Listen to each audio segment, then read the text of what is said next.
hoy, como os había dicho, tenemos una conferencia a cargo de la profesora Edith Gutiérrez. Ella es profesora en la Universidad Complutense de Madrid y, como habéis estado escuchando, también trabaja en la Real Academia Española. Está dentro del proyecto de renovación, de hacer una nueva edición de la nueva gramática de la lengua española.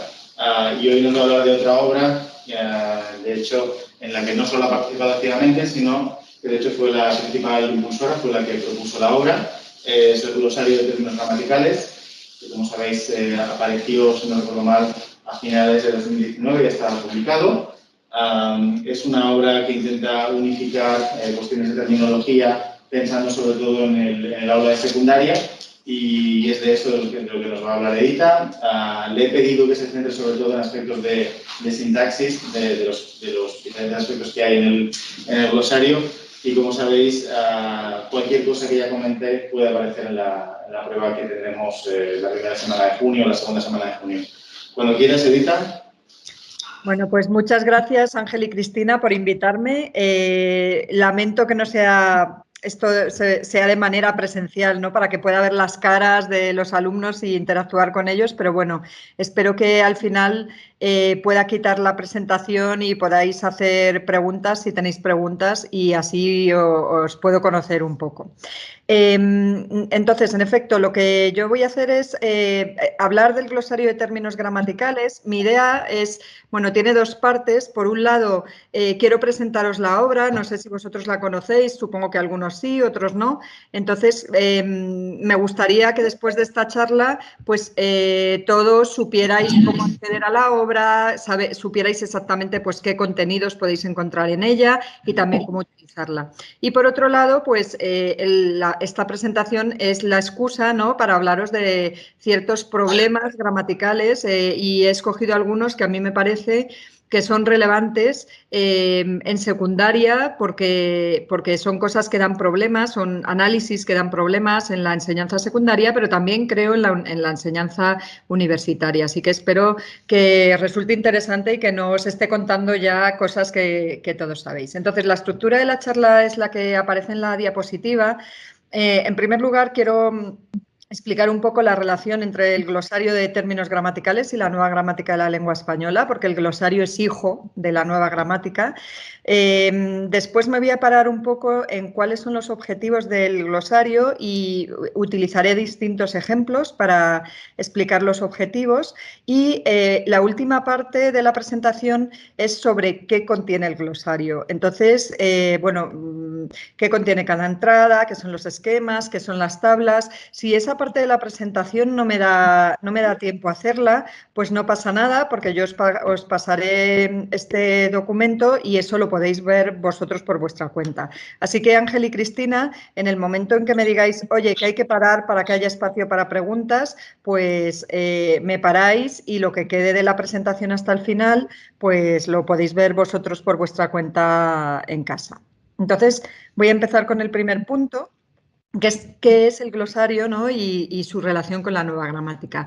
El glosario es un pequeño diccionario de gramática y está dirigido fundamentalmente a profesores de secundaria, aunque también está dirigido a alumnos de grado, a profesores de L, a editoriales y, en último término, a las autoridades educativas. Así que lo ideal sería que cuando se hacen nuevas leyes, ¿no?, educativas, y se hace el currículum de la asignatura de lengua, que los términos que se utilizaran en este currículum pues siguieran las recomendaciones del glosario de términos gramaticales.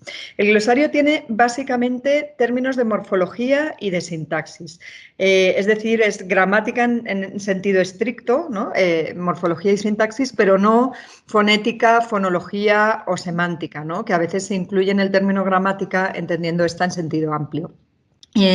Ahora, sí que hay términos de fonética, fonología y semántica que son importantes para explicar conceptos gramaticales. Así que, por ejemplo, el concepto de clítico, pronombre clítico, está, porque los pronombres clíticos, que aunque clítico es una noción fonética, pero tiene repercusiones en el comportamiento sintáctico de estas palabras. Partimos de las definiciones y de los términos de la nueva gramática de la lengua española, pero el glosario no se basa exclusivamente en ella. Así que, por ejemplo, la nueva gramática, como cualquier obra técnica, utiliza muchos conceptos sin definirlos, porque son conceptos que forman parte del conocimiento general que se tiene de la materia, ¿no? Entonces, como es una obra técnica, pues es lógico que no se definan en muchos casos los conceptos que ya se consideran dados, ¿no? En cambio, en el glosario, pues sí que los hemos definido. Y luego no está basado exclusivamente en ella, es decir, hay ciertos términos que se definen al margen de la nueva gramática. Hay diferencias entre la nueva gramática y el glosario, aunque no hay muchas, porque como os decía al principio, el glosario es un hijo de la nueva gramática. Hay algunas cuestiones terminológicas que son menores, lo que pasa que hay ciertas palabras, digamos, que tienen mucha repercusión, ¿no? Entonces, por ejemplo, en la nueva gramática se habla de grupo nominal, grupo verbal, grupo preposicional. Esa terminología en realidad es una terminología que no ha llegado a asentarse. El término sintagma es un término mucho más extendido en la lingüística actual. Entonces, en el glosario usamos sintagma en lugar de grupo. En el fondo, es una cosa por otra, es decir, esta es una cuestión terminológica que no tiene ninguna repercusión. Y quizá en la nueva edición de la nueva gramática ya se adopte también sintagma en la nueva gramática. Luego están cuestiones conceptuales diferentes. Esto es más importante. Por ejemplo, el tratamiento de la subordinación adverbial es ligeramente distinto en la nueva gramática y en el glosario de términos gramaticales. Y en eso no me voy a parar ahora porque lo voy a explicar luego. Pero aquí sí que hay una diferencia conceptual, no solo un término por otro. El glosario tiene, igual que la nueva gramática, términos de la gramática tradicional. Adjetivo gentilicio, sustantivo, pasiva refleja, adjetivo calificativo, conjunción, concordancia, todos estos son términos de la gramática tradicional, conceptos. Y hay otros términos que son modernos y que hasta ahora no estaban en los libros de secundaria, se incluyen en el glosario porque realmente son de uso generalizado entre los gramáticos, o sea, no son unas cositas ahí específicas de las que nadie habla, ¿no? Sino que son conceptos importantes y sobre todo que sirven para analizar secuencias simples, porque la idea básica es que en la enseñanza secundaria y el bachillerato no hay que analizar. Bueno, y tampoco en realidad en el grado hace falta eso, ¿no? Esos párrafos largos de 3, 4 líneas y que tienes que analizar todo eso no tiene mucho sentido, ¿no? Es mucho mejor analizar secuencias cortas en profundidad. Entonces, estos conceptos sirven para eso y, como decía, pues son conceptos asentados en la lingüística y que claramente se pueden extender a la secundaria. Ahí tenéis 3 ejemplos, pues términos de polaridad negativa, no vale un pimiento, ¿no? Un pimiento necesita la legitimación de una negación, así que vale un pimiento, no lo puedo decir. El ámbito de los cuantificadores, ¿no? El ámbito de los cuantificadores permite explicar un montón de cosas en secuencias simples de nuevo, ¿no? Como el ejemplo que tenéis en la diapositiva, 3 alumnos leyeron un libro de Muñoz Molina. Claro, esa secuencia es ambigua porque puede significar 2 cosas. Una, que hay un solo libro de Muñoz Molina que todos los alumnos han leído, los 3 alumnos, pero también hay una lectura en que hay tantos libros de Muñoz Molina como alumnos, de manera que cada uno de los alumnos ha escogido un libro distinto de Muñoz Molina.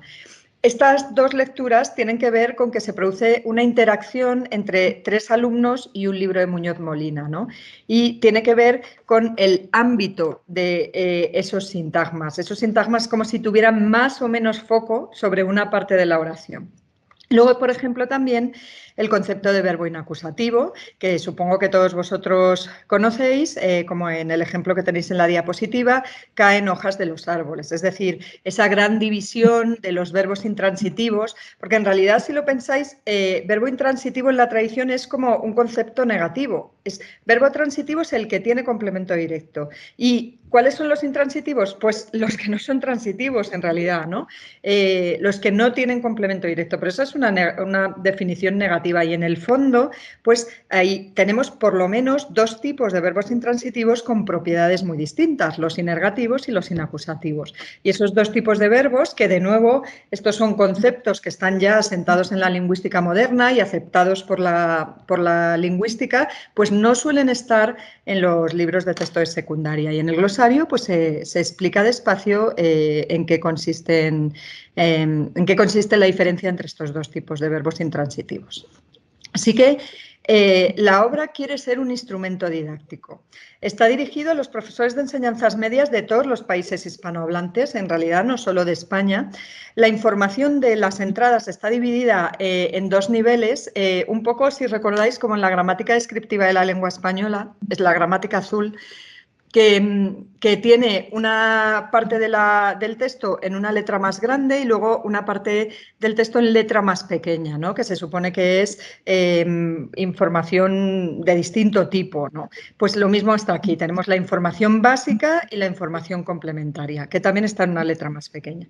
Luego, el glosario combina entradas básicas con entradas de mayor dificultad, ¿no? O sea, hay de todo, hay muchos conceptos. Y luego es la tarea del profesor decidir, pues, qué quiere explicar en cada caso y en cada nivel. Por supuesto, no estamos diciendo que, el profesor de secundaria tiene que explicar todos estos conceptos, ¿no? Sino que puede seleccionar, pero tiene el instrumento del glosario para entender mejor esos conceptos. Y luego las entradas llevan una marca de dificultad. Así que los que llevan una estrella, dificultad que se consideran básicas, pues serían como los conceptos que se pueden explicar en la ESO.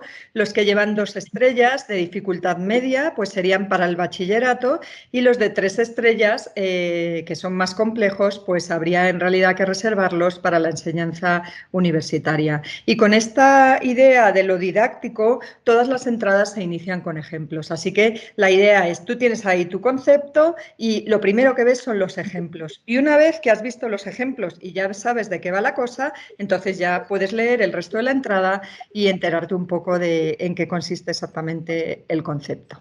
El glosario tiene mucha información, tiene definiciones detalladas, tiene mucha ejemplificación, no solo en el inicio de la entrada, sino también dentro del texto. Tiene clasificaciones, términos equivalentes en distintos marcos teóricos. Así que hay un término recomendado, que es el del lema, pero luego hay sinónimos, ¿no? De manera que está ahí reflejada toda la variedad, ¿no?, de la terminología lingüística. Referencias bibliográficas también a la nueva gramática y a la gramática descriptiva de la lengua española. Hay discusión sobre cuestiones gramaticales controvertidas, porque no todo está fijado y sabemos ya cuál es el análisis, sino que hay muchas cosas sobre las que los gramáticos hoy en día todavía discutimos, y esas discusiones se reflejan también en el glosario. Y luego, poca norma. Hay algunas cosas de norma en algunas entradas tipo leísmo, laísmo, pero hay poca norma y también pocas cuestiones que tienen que ver con la ortografía. La propuesta de elaborar el glosario parte del primer encuentro de GROC, una asociación gramática orientada a las competencias, de la que supongo que habréis oído hablar, que pretende precisamente mejorar la enseñanza de la gramática en secundaria. La idea es que la creación del glosario, de un glosario de términos gramaticales, permita unificar la terminología. Y este es uno de los objetivos con los que nace la asociación. Este objetivo ya está cumplido. Hay otros, bueno, en realidad no está cumplido. Tenemos el glosario, pero ahora lo que habría que conseguir es que el glosario sirviera para que realmente se empezara a unificar la terminología lingüística. Bien, voy a pasar al segundo punto, que son los objetivos del glosario de términos gramaticales. Entonces, en primer lugar, como acabo de decir, uno de los objetivos es conseguir la unificación terminológica. ¿Y cómo se hace eso? Pues seleccionando un término como preferido cuando hay varios sinónimos y también rechazando ciertos términos. Es decir, en el glosario, en algunos puntos se dice específicamente, no se recomienda, pues por ejemplo, el empleo del término nexo, y se explica por qué. En segundo lugar, también pretende introducir y explicar nuevos conceptos que estén afianzados en la lingüística, pero que por alguna razón no hayan llegado a la enseñanza no universitaria. En tercer lugar, también quiere aclarar conceptos tradicionales y ofrecer argumentos gramaticales a los profesores. Y por último, también se considera que el glosario puede ser una vía de acceso a la nueva gramática. La nueva gramática es una obra dirigida a especialistas, es una obra que no siempre es fácil de leer, como imagino que vosotros sabéis si habéis intentado o habéis leído partes de ella. Entonces, a veces, haber leído antes la entrada del glosario en que habla del concepto que luego te vas a ir a ver a la nueva gramática, pues eso puede ayudar a entender mejor luego la nueva gramática. Y ahora lo que voy a hacer es pasar por cada uno de estos objetivos ejemplificando. O sea, os voy a explicar cada uno de los objetivos con alguna cuestión distinta. El primer objetivo es conseguir la unificación terminológica. Es decir, todos nosotros hemos sufrido, diría yo,